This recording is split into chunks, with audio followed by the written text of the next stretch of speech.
ముఖ్యమంత్రి గారు వచ్చిండు, అది కూడా తెల్లారి మర్నాడు వచ్చిండు మెల్లగా. తెల్లారి వచ్చి మేమందరం కూడా గట్టిగా డిమాండ్ చేస్తే 54 మంది చనిపోతే హైదరాబాద్ పక్కనే ఉంటాడు, అర్ధగంట దూరంలో లేడు ముఖ్యమంత్రి. కానీ తెల్లారి వచ్చి మెల్లగా ఏదో మీడియా ముంగట పోజులు కొట్టిండు, మేనేజ్మెంట్ ను తిట్టినట్టు, మేనేజ్మెంట్ మీద కోపానికి వచ్చినట్టు. మరి మేనేజ్మెంట్ ఎందుకు అరెస్ట్ చేయాలి? మేనేజ్మెంట్ మీద ఎందుకు కేసు పెట్టలే? బిల్డప్ ఇచ్చిపోయినావు నువ్వు, ₹1 ఇస్తా అని అనౌన్స్ చేసిపోయినావు. మా విలేకరులు ఒక్క నిమిషం, విలేకరులు అడిగారు ముఖ్యమంత్రిని, ఈ ₹1 ఎవరిస్తారు? ప్రభుత్వం ఇస్తుందా, కంపెనీ ఇస్తుందా అని అడిగితే ఉల్టా దబాయించిండు రేవంత్ రెడ్డి. విలేకరుల మీద దబాయించి మీరే సాక్ష్యం ఆ రోజు. మీకెందుకండి, ఎవరిస్తే మీకేందండి, మీరెందుకు అడుగుతున్నారు, మేము ఇస్తాం కదా ₹1 అని దబాయించిపోయిండు ముఖ్యమంత్రి, ఉల్టా దబాయించిండు. కానీ ఇంతవరకు ₹1 ఇవ్వలేదు. కంపెనీ వాళ్ళు కూడా ఒక స్టేట్మెంట్ ఇచ్చారు, 15 రోజుల్లో చనిపోయిన కుటుంబాలకు ₹1 ఇస్తామని కంపెనీ కూడా ప్రెస్ రిలీజ్ ఇచ్చింది. కంపెనీ చెప్పిన దానికి దిక్కు లేదు, ముఖ్యమంత్రి చెప్పిన దానికి దిక్కులేని పరిస్థితి ఏర్పడ్డది. అయితే ఇక్కడ ఒక విషయం చెప్పాలి, ముఖ్యమంత్రిగా నా అంత పాలన నా అంత గొప్పగా ఎవడు చేస్తలేడని మాట్లాడతాడు, నోరిప్పితే అబద్దాలే. ఆంధ్రప్రదేశ్లో అనకాపల్లిలో ఆగస్టు 20, 2024 నాడు ఇట్లాంటిదే ఒక బ్లాస్ట్ అయింది. మన పక్క రాష్ట్రం ఆంధ్రప్రదేశ్లో ఆగస్టు 20, 2024 నాడు అనకాపల్లిలో ఒక బ్లాస్ట్ అయి 17 మంది చనిపోయారు, కొంతమంది తీవ్రంగా గాయపడ్డారు. అక్కడ ప్రభుత్వం 3 రోజుల్లో ₹1 వాళ్ళకి ఇచ్చి చేతిలో పెట్టింది. తీవ్రంగా గాయపడితే 50 లక్షలు ఇచ్చింది, తక్కువగా గాయపడ్డ వాళ్ళకి ₹25 లక్షల ఇచ్చింది. 3 రోజుల్లో అందరికీ డబ్బులు ఇచ్చారు. ఇక్కడ నెల రోజులైంది కదా, నెల రోజులైనా ఎందుకు పట్టించుకుంటలేవు మిస్టర్ రేవంత్ రెడ్డి? తీవ్రంగా గాయపడ్డ వాళ్ళకి ఇక్కడ కూడా 50 లక్షలు ఇవ్వండి, ₹25 లక్షల తక్కువగా గాయపడ్డ వాళ్ళకి ఇవ్వండి, చనిపోయిన కుటుంబాలకు వెంటనే ₹1 ఇవ్వండి. అసలు నువ్వు ఇస్తావా, కంపెనీ ఇస్తుందా, ఎవరిస్తారు, ఎప్పుడు ఇస్తారు, ఎన్ని రోజుల్లో ఇస్తారు? ఒక దశ దిశ లేకుండా పోయింది. ఎవరు పట్టించుకోరు, ముఖ్యమంత్రి పట్టించుకోడు, కార్మిక మంత్రి పట్టించుకోరు, ఎవరు కూడా పట్టించుకోక వాళ్ళు అనాథలైపోయినటువంటి పరిస్థితి ఏర్పడ్డది. ఇప్పుడు కరోనా వచ్చినప్పుడు, కరోనా వస్తే మైగ్రెంట్ వర్కర్ల గురించి ఆనాడు కేసీఆర్ గారు పట్టించుకున్నారు. కేంద్ర ప్రభుత్వాన్ని రైళ్లు పెట్టండి అంటే రైళ్లు పెట్టకపోతే కేసీఆర్ గారు రాష్ట్ర ప్రభుత్వ డబ్బుల చేత రైళ్లు పెట్టి వాళ్ళకి అన్నం పెట్టి చీఫ్ సెక్రటరీని కూడా మంత్రులను రైల్వే స్టేషన్ పంపించి వాళ్లను రైలు ఎక్కించి బీహార్కు, జార్ఖండ్కు, ఛత్తీస్గఢ్కు, ఒరిస్సాకు, స్వంత రాష్ట్రాలకు పంపించింది. ఒక గొప్ప మాట చెప్పాడు KCR, they are also the partners, Hyderabad అభివృద్ధిలో వాళ్ళు భాగస్వాములు, వలస కార్మికులందరూ కూడా మా బిడ్డలే, మా హైదరాబాద్ అభివృద్ధిలో వాళ్ళు భాగస్వాములు అని కేసీఆర్ చెప్పారు. కానీ నువ్వేం చేసినావు నాయన, నువ్వేం చేసినావంటే వాళ్ళను సన్ డ్రాప్ అని నూనె ఉంటుంది కదా, ఆ నూనె డబ్బాలల్లో ప్యాక్ చేసిండు శవాలను. సన్ డ్రాప్ నూనె డబ్బాలల్లో శవాల ముద్దలు వేసి ప్యాక్ చేసి వాళ్ళను డబ్బాలలో పెట్టి వాళ్ళ చేతికి ఇచ్చాడు. ఇగో నీ బాధ్యత ఇది. రాష్ట్రం పరువు పెంచేది, రాష్ట్ర ప్రతిష్ట పెంచేది, రాష్ట్ర గౌరవం పెంచేది ఇదేనా? డెడ్ బాడీలు పంపడానికి అట్టడబ్బలు, నీకు కట్టడబ్బలు దొరకలేదా?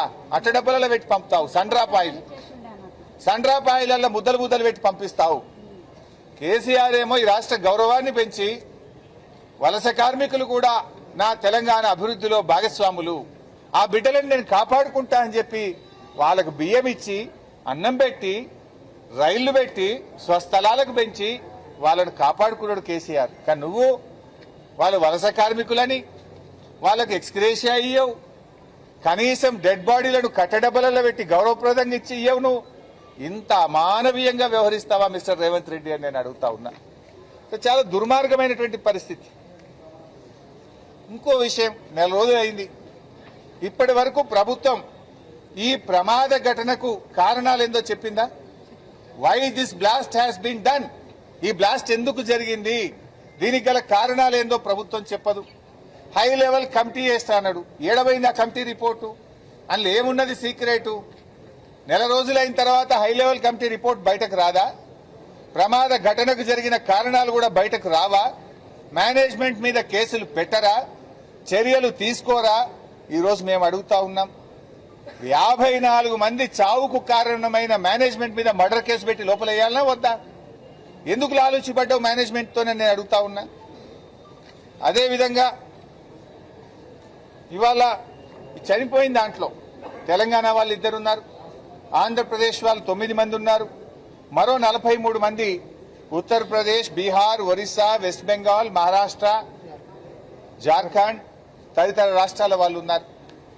ఇది ఎవరైనా ప్రాణం ప్రాణమే కదా, భారతీయులే కదా, వాళ్ళ పట్ల ఎందుకు ఇంత నిర్లక్ష్యంగా ఉన్నావు?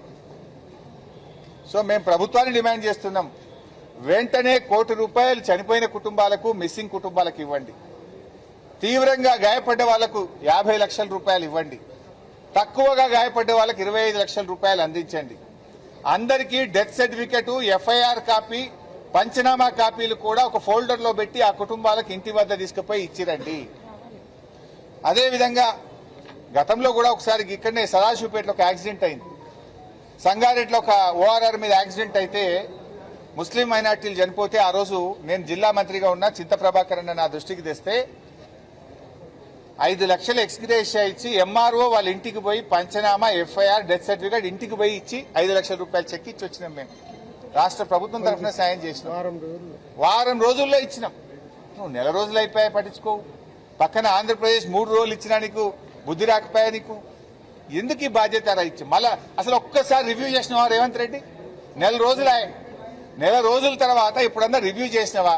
ఎక్కే విమానం, దిగే విమానం, ఢిల్లీకి పోడు, ఢిల్లీకి వెళ్ళి చూడు తప్ప ఇంతమంది చనిపోయినరు, వాళ్ళ పరిస్థితి ఏంది, యాక్సిడెంట్ ఎందుకు జరిగింది, ఇటువంటి జరగకుండా చూడాలని ఒక రివ్యూ అన్నా చేసినవా రేవంత్ రెడ్డి అని నేను అడుగుతా ఉన్నా. ఇప్పుడు ఇది ఎంత బాధ అంటే ఈ రేవంత్ రెడ్డి పాలన చాలా గమ్మత్తుకున్నది. ఎస్ఎల్బీసీ టన్నల్ కుప్పకూలిపోయింది, ఆడ 6 డెడ్ బాడీలు అల్లనే ఉన్నాయి. 150 రోజులు అయిపోయాయి. 150 రోజులైనా ఎస్ఎల్బీసీ లోపల ఉన్న శవాలు బయటకు రావడం లేదు. చచ్చిండ్రో బతికిండ్రో తెలియదు. 150 రోజులైన బొక్కలు కూడా బయటకు తెకపోతివి. సిగాచి ఘటనలో 8 మంది శవాలు ఇయ్యకపోతివి, బొక్కలు ఇయ్యపోతివి, బూడిద కూడా ఇయ్యపోతివి. ఇది నీ పాలన. ఎంత బాధ్యత రహితంగా ఉన్నావు అంటే ప్రభుత్వము సకాలంలో స్పందించడంలో, ప్రాణాలు కాపాడడంలో రేవంత్ రెడ్డి ప్రభుత్వం వైఫల్యం, మృతదేహాలు అప్పగించడంలో రేవంత్ రెడ్డి ప్రభుత్వం వైఫల్యం, పరిహారం చెల్లించడంలో రేవంత్ రెడ్డి ప్రభుత్వం వైఫల్యం. నువ్వు సకాలంలో స్పందించుంటే ఆ రోజు మేము వచ్చినాం, అరే వాళ్ళని ఏదైనా అపోలోకో, యశోదాకో, లేకపోతే ఏదైనా నిమ్స్ హాస్పిటల్కో, ఒక హై లెవెల్ హాస్పిటల్కు తీసుకెళ్ళు, బాగా గాయపడ్డారు, వాళ్ళు బతుకుతారయ్యా అంటే నువ్వు పట్టించుకోవు. ఇప్పుడు హాస్పిటల్లో చేరినాక 6 చచ్చిపోయినమ్మా. నువ్వు నిజంగా మంచి హాస్పిటల్లో జాయిన్ చేస్తే 6 ప్రాణాలు బతుకుతుండే కదా. నువ్వు సరిగ్గా ఇక్కడ లోకల్ ఏదో చిన్న హాస్పిటల్లో సౌకర్యాలు లేని దవాఖానలో పెట్టివి, 6 ప్రాణాలు తీసుకుంటేవి. ఇప్పటికీ ఇంకా 14 మంది దవాఖానలుంటే ఇంకా 5 పరిస్థితి విషమంగా ఉంది. ఇంకో 5 చావు బతుకుల్లో కొట్టుమిట్టాడుతున్నారు. వాళ్ళకన్నా మంచి వైద్యం ఇయ్యి. ప్రాణం ప్రాణమే కదా. మన కుటుంబ సభ్యులో, నీ కుటుంబ సభ్యులో ఉంటే ఇట్లనే చూస్తావా నువ్వు? ప్రాణం ఎవరిదైనా ఒకటే కదా. ఆ 14 మందిలో ఇంకో 5 మంది చావు బతుకుల్లో ఉన్నారు. వాళ్ళనన్నా కాపాడే ప్రయత్నం చెయ్యి. వాళ్ళకు మంచి వైద్యం ఇప్పించాలి. ఆ కుటుంబాలకు కూడా ఒక ₹50 లక్షల సహాయం చేయండి అని చెప్పి నేను ప్రభుత్వాన్ని డిమాండ్ చేస్తా ఉన్నా. అంటే ఇవాళ ఎస్ఎల్బీసీలో కూడా ఏం జరిగింది? ఆ డెడ్ బాడీలు బయటకు తేలి ఇంతవరకు. అదేంటి హెలికాప్టర్లు వేసుకొని రోజొక్క మంత్రి పోయిండు, చేపల పులుసు వండించుకున్నాడు ఒక మంత్రి. మనం చూసినాం కదా ఎస్ఎల్బీసీలో. చేపల పులుసులో మంచుకుంటాయిరా వంటరా అంటాడు. సచ్చి వాళ్ళు ఏడుస్తుంటే నాకు చేపల పులుసు కావాలట ఒక మంత్రికి. రోజొక్క మంత్రి హెలికాప్టర్లో పోవుడు, రోజొక్క డేట్లు పెట్టుడే తప్ప బాడీలు బయటకు తెచ్చింది లేదు. అక్కడ కూడా కుటుంబాలను ఇప్పటిదాకా ఆదుకున్నది లేదు. అక్కడ కూడా ఇప్పటి వరకు ఎక్స్గ్రేషియా చెల్లించింది లేదు. అంటే ఎస్ఎల్బీసీ ఘటన అయినా, సిగాచి ఘటన అయినా ప్రభుత్వం యొక్క బాధ్యత రహిత్యం స్పష్టంగా కనబడతా ఉంది. ఆ ప్రాణాలు కాపాడడంలో గాని, శవాలను అప్పగించడంలో గాని, పరిహారం చెల్లించడంలో రేవంత్ రెడ్డి ప్రభుత్వం దారుణంగా విఫలమైపోయింది. మాట్లాడితే ఎవడన్నా సోషల్ మీడియాలో పోస్టు పెడితేమని అరెస్ట్ చేసినావు. అరే 54 మంది చావుకారమైన సిగాచి యాజమాన్యాన్ని ఎందుకు అరెస్ట్ చేయవు? 54 మందిని పొట్టన పెట్టుకున్నానేమో ఇడిచిపెడతావు. సోషల్ మీడియాలో నీ తప్పులెత్తి చూపితే కేసులు పెడతావు, జైల్లో పెడతావు. బిడ్డ అంటే ఏంది? నువ్వు ఎవరి కోసం పనిచేస్తున్నావు? ఇలా ప్రజలకు సమాధానం చెప్పాల్సిన అవసరం ఉంది. ఎస్ఎల్బీసీలో కూడా వాటికి అనేక సహాయక బృందాలు వచ్చినాయి. సహాయక బృందాలను సమన్వయం చేయడంలో కూడా ఫెయిల్ అయిపోయారు. నిర్ణయాలు తీసుకోవడంలో ఆలస్యం చేశారు. ఇవాళ ఎస్ఎల్బీసీ ప్రాజెక్టు భవిష్యత్తే ప్రశ్నార్థకం అయిపోయింది.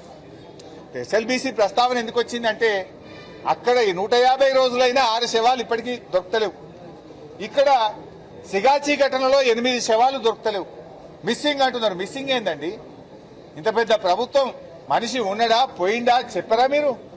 ఆ మిస్సింగ్ పేరు మీద ఎన్ని రోజుల వరకు వాళ్ళకి డెత్ సర్టిఫికేట్ ఇస్తారు, ఎన్ని రోజులకు వాళ్ళకి ఎక్స్గ్రేషియా ఇస్తారు?